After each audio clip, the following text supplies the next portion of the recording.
But as long as we remain on the ballots, we could win. The question is, you know, is the risk of a Harris-Walz presidency worth us staying in? And that's the question we have to ask ourselves right now is, do we trust Trump and in his personal sincerity to really do the right thing for our country and chronic disease, balance the budget, end these forever wars? Is he somebody that's going to continue to invite people like Bobby and I into the conversation?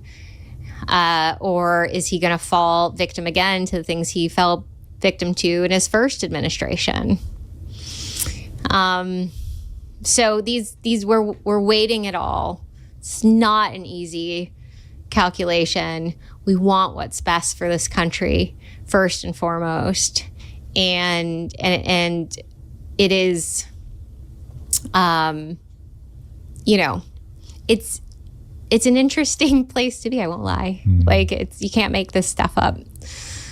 As somebody who understands that we're connected to something bigger, that spirituality and politics are intertwined, what does your gut tell you about how this is going to play out?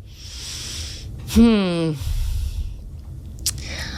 know, this election is so important, but so is the 2026 governor race in California. And my gut tells me that sometimes you need to go to the source of where all of this stuff is coming from. It's coming from right here in California. It's coming from the influence Silicon Valley and Hollywood has had on the Democratic Party. It comes from this idea that you can manipulate people with lies to get their votes. It comes from this lack of accountability that just seems to continue to spiral. And I think that what my gut tells me right now is that we just have to keep being honest. I got to just keep being honest. I got to keep focusing on what matters the most outside of party lines. I need to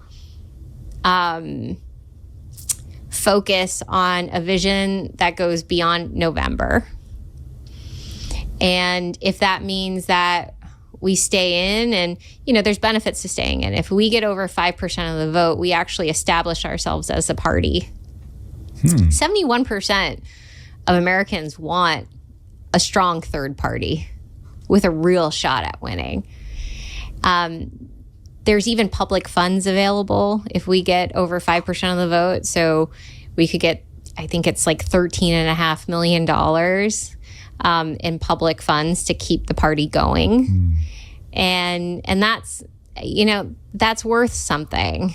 That means that we can position for a real third party election in 2028 where we don't have to go around and spend tens of millions of dollars on ballot access, which means that we can spend all of that time and money campaigning. So, you know, there's two options that we're looking at. And one is staying in, forming that new party, but we run the risk of a Kamala Harris and Walz presidency because we draw votes from Trump, or we draw somehow more votes from Trump, or we walk away right now and join forces with Donald Trump, and you know, we walk away from that and we explain to our base why we're making this decision. Not easy. Clearly.